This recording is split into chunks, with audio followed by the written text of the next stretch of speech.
જે પ્રકારે સુરતમાં પરિસ્થિતિ સર્જાઈ છે ખૂબ જ ગંભીર પરિસ્થિતિ છે, કારણ કે સુરત આખું શહેર જાણે કે પાણીમાં ડૂબી ગયું હોય તે પ્રકારનો ઘાટ ઘડાયો છે। ફરી એકવાર અમારા સંવાદદાતા બળદેવ જોડાયેલા છે। બળદેવ, જણાવશો કે સુરતની હાલત જે થઈ છે તેને લઈને આખા રાજ્યની નજર સુરત પર છે અને ખુદ સીએમ પણ સુરત ખાતે પહોંચી ગયા છે સ્થિતિનો તાગ મેળવવા માટે। શું અપડેટ? જી બળદેવ।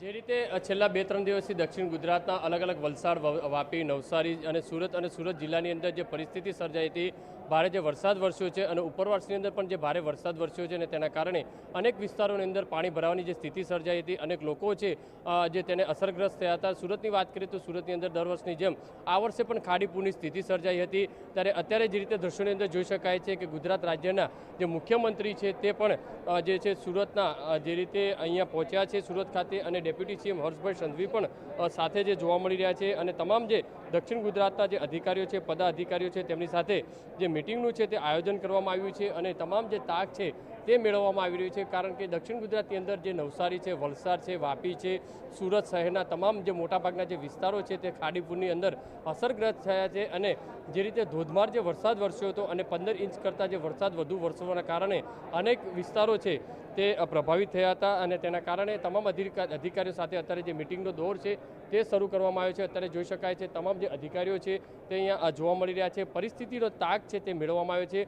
આ જે સીસીટીવી જે કંટ્રોલ છે તે સીસીટીવી કંટ્રોલના આધારે તમામ સુરત શહેરની પરિસ્થિતિની જે નિરીક્ષણ કર્યું હતું અને અધિકારીઓને જે સૂચન હતા તે પણ આપવામાં આવ્યા હતા। કારણ કે 3 દિવસની અંદર કઈ રીતની પરિસ્થિતિ હતી, કઈ રીતની લોકોને જરૂરિયાત છે, લોકોને કઈ રીતની મદદની જરૂર છે, આ તમામ બાબતોને લઈને હાલમાં જે નિરીક્ષણ છે તે કરવામાં આવ્યું છે। અધિકારીઓ સાથે મિટિંગ પણ કરવામાં આવી રહી છે અને જે વિસ્તારોની અંદર અસરગ્રસ્ત છે તે વિસ્તારોને સાફ સફાઈ કઈ રીતે કરી શકાય, ત્યાંના લોકોને મદદ કઈ રીતે થઈ શકે, આ તમામ બાબતો પર ભાર મૂકવામાં આવશે। કારણ કે દર વર્ષે આ રીતની પરિસ્થિતિનો સામનો લોકોએ કરવો પડતો હોય છે, તો હવે આ પરિસ્થિતિને કઈ રીતે નિરાકરણ લાવી શકાય, આ તમામ બાબતોને લઈને હાલમાં જે રીતે જોઈ શકાય છે કે જે ભૂપેન્દ્રભાઈ પટેલના અધ્યક્ષતાની અંદર તમામ અધિકારીઓની મિટિંગ છે તેનું આયોજન કરવામાં આવ્યું છે, સૂચનાઓ છે તે આપવામાં આવી રહી છે।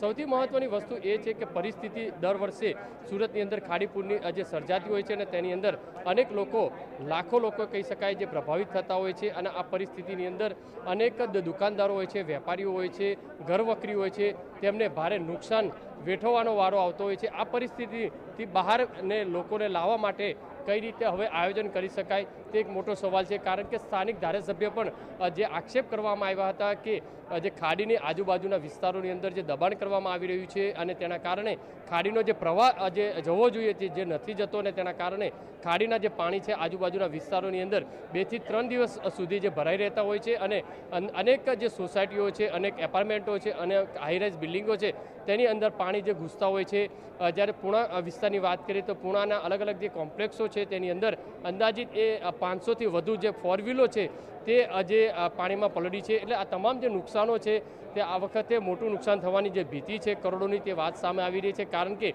એક દિવસ જે ધોધમાર જે વરસાદ વરસ્યો અને બીજા દિવસે જે ખાડીપુરની સ્થિતિ સર્જાઈ છે અને તેના કારણે આ પરિસ્થિતિ છે તે સર્જાઈ હતી। એટલે હાલમાં તો ગુજરાત રાજ્યના મુખ્યમંત્રી ભૂપેન્દ્રભાઈ પટેલ અને ડેપ્યુટી સીએમ હર્ષભાઈ સંઘવી છે, તમામ અધિકારીઓ, જે કલેક્ટરો છે, મ્યુનિસિપલ કમિશનર છે, સચિવ કક્ષાના અધિકારીઓ છે અને તમામ જે એમએલએ છે, સાંસદ છે, તેમની સાથે સતત જે ચર્ચા કરવામાં આવી રહી છે તેમના વિસ્તારોની અંદર કયા વિસ્તારની અંદર અસરગ્રસ્ત છે, તેમના વિસ્તારની અંદર કઈ વસ્તુની જરૂર છે, આ તમામ બાબતોને લઈને ચર્ચા કરવામાં આવી રહી છે। જી માહિતી બદલ આપનો આભાર। તો સુરતના જે પ્રકારના હાલ થયા છે તેને લઈને ખુદ મુખ્યપ્રધાન પહોંચ્યા છે સુરતની મુલાકાતે અને સાથે જેટલા વિસ્તારોમાં પાણી ભરાયેલા છે એટલે કે પૂરગ્રસ્ત વિસ્તારો છે તેની પણ તેઓ મુલાકાત લેવાના છે।